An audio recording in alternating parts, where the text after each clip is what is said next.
there and welcome back to the Hull City Fan Central YouTube channel, where today I do have everything that you need to know before Hull City take on Nantes in the last pre-season fixture of this summer campaign. So I'll be racking through all of the news that I've collected over the past day or so, all coming out of the Hull City camp. So a lot to break into before the all-important prediction. Before this game, we'll predict what's going to happen and who, if anyone, will score. Starting off with probably the last bit of news we're going to have on Karl Darlow, and that is Eddie Howe has confirmed that Leeds United are going to pick up Karl Darlow on a permanent transfer for 400k.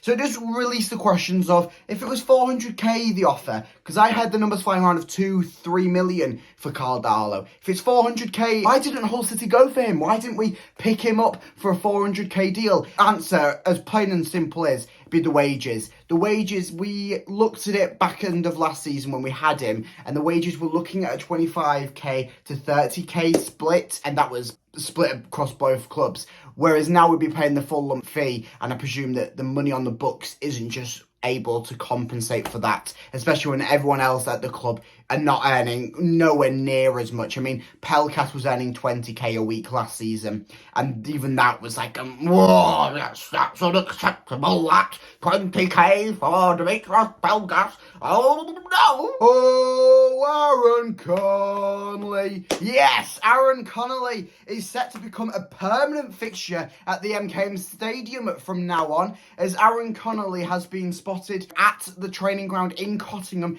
after he was spotted at the MKM Stadium just a few days ago. If you didn't see that in my last news video, go and check that out. But the reports have been coming out that Aaron Connolly will be coming to Hull on a permanent deal from Brighton. He didn't set off at Brighton. He came to Hull last season on a half a season loan for the back end of last season, played 6 games, grabbing himself 2 goals in the process before unfortunately getting injured. Hopefully this time out it will be a bit more up to speed for him. Hopefully he won't get injured, and hopefully he can help us grab the goals that some of the departing players may be taking away from us. Talking about departing players, 2 players who are possibly a key fixture in this upcoming season for Hull City are given the go-ahead to leave if they want to their place at the MKM Stadium, and that's the Quayside in Yorkshire, are not set down in stone for this upcoming season. And that is Ryan Longman, who did come to us from Brighton yet again on a loan, turning that into a permanent deal, I believe 2 seasons ago or 1.5 seasons ago now.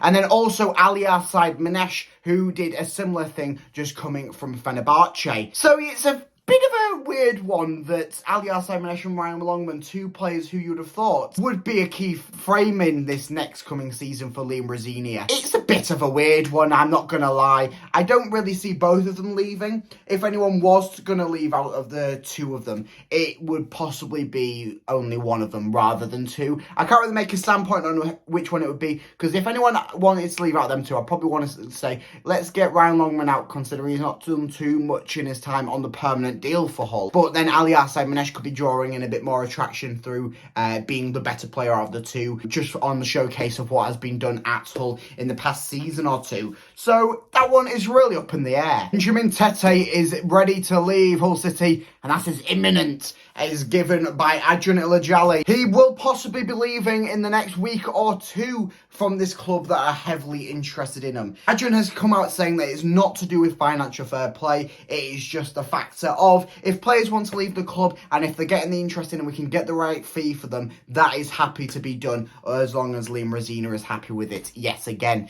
If you didn't see Adrian's press conference or little video on the YouTube of Hull City today, I'd highly go and check it out, because he gives a bit of a warm-up for the season and also comments back on some of these financial fair play rumours flying around. So happily go and watch that. But Benjamin Tete is going to be leaving Hull City, and it's going to be very, very soon. The goalkeeper hunt continues. Yes! We are in links with another goalkeeper. After missing out on about, I want to say, 5 million goalkeepers this year, we are in line for Ethan Horvath from Luton Town. Yes, the United States goalkeeper who has made 4 appearances in the Champions League, grabbing himself 3 clean sheets against 3 fairly fairly decent sides, who has helped Luton get promotion last season, in the transfer targets for Hull City, and it could possibly be one that will be made permanent, but a loan deal would be happy nonetheless to get us out of this goalkeeper rut. So Ethan could be joining the Tigers in the not too distant future. Academy star Will Jarvis is out on loan. He's gone to Shelbourne on a loan deal until November, and that comes off the back of a fantastic pre-season with the senior team for the Tigers, grabbing himself 2 goals in the process.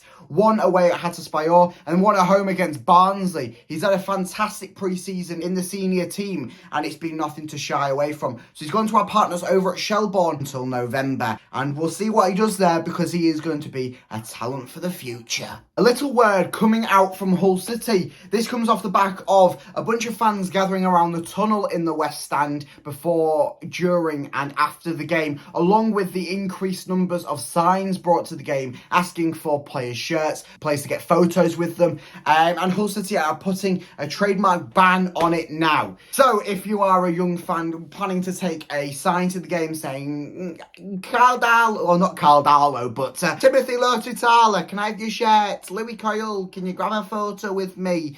Greg Doherty, can you come and eat some kitty litter? No, none of that is acceptable anymore, especially not the kitty litter. And also, if you're gathering around the tunnel, wanting to grab a little photo or grabbing a high five and you're not in the seats around the tunnel, that is also not acceptable at the MKM Stadium. On the back of last season, there was a few crowd controlling conditions which could be developed into serious injury scenarios for people. Hull City are putting a stop on it now before somebody gets hurt. Hull City have released a little teaser about our away strip for this season. This is all that's been released so far. It's the crest on a amber shirt with "Up the Tigers" as the detailing in it. We've not got too much more details on what the away shirt will be, but it just came with the caption "not long to go" and then gives tomorrow's date. So whether the Tigers will be wearing this new away strip for the game tomorrow against Nantes, that remains to be seen, but the strip will be coming out tomorrow for us to see. So who are Nantes? Well, they are a French Ligue 1 winners in the past. They've won everything in France. They've pretty much won everything. I could put up a list of their accolades and I'd have to do multiple slides on how much they've won. They've come off not so much of a good season in the 2022-23 campaign, but they're looking to springboard forwards into a brilliant 2023-24 campaign in the French Ligue 1. Of course, they are competing in quite a tough league with a lot of dominant powerhouses. I mean, they played against Messi last year multiple times. They played against Mbappe last year